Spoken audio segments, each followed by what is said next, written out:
All right, so we're gonna get into our second stop, which is gonna be a T-stop. So this is your go-to stop. If you don't have a big toe plug on your roller skates, then you need to learn how to T-stop, because you don't wanna jam your toe into the ground all the time in order to stop. Your skate is gonna tear it very quickly. This is why we have toe guards, but that's just to prevent accidents.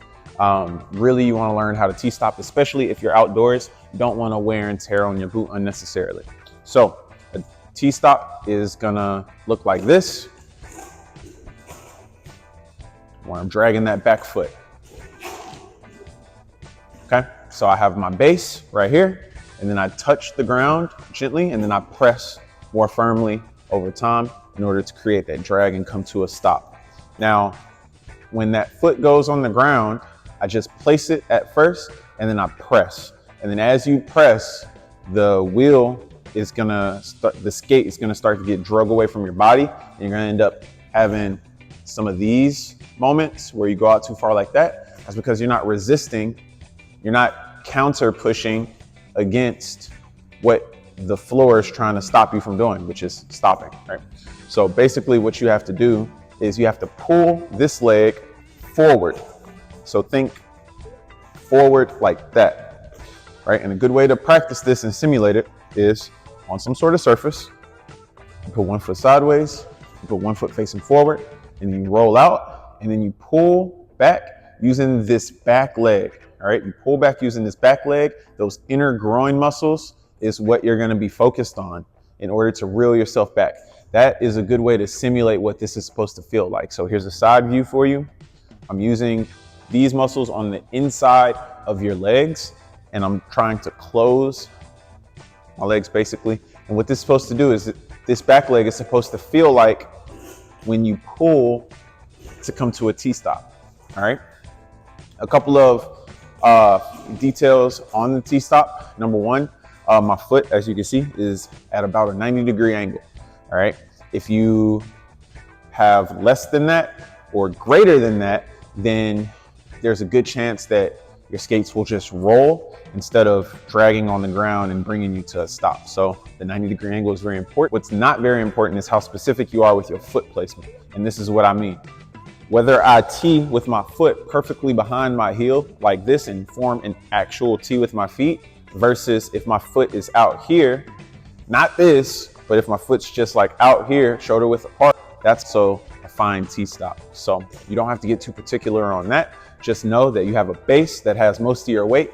You drag those wheels sideways, okay? So let's talk about edges. A lot of people are gonna have soft wheels. A lot of people are not gonna feel comfortable dragging their feet flat. I recommend performing your T-stop with all your wheels flat, because they'll wear down evenly, and it's honestly the strongest stop with the least amount of wear and tear on your boot. The other option is practicing your T-stop with strong base here, and then dragging those wheels on your inner edges like this, all right?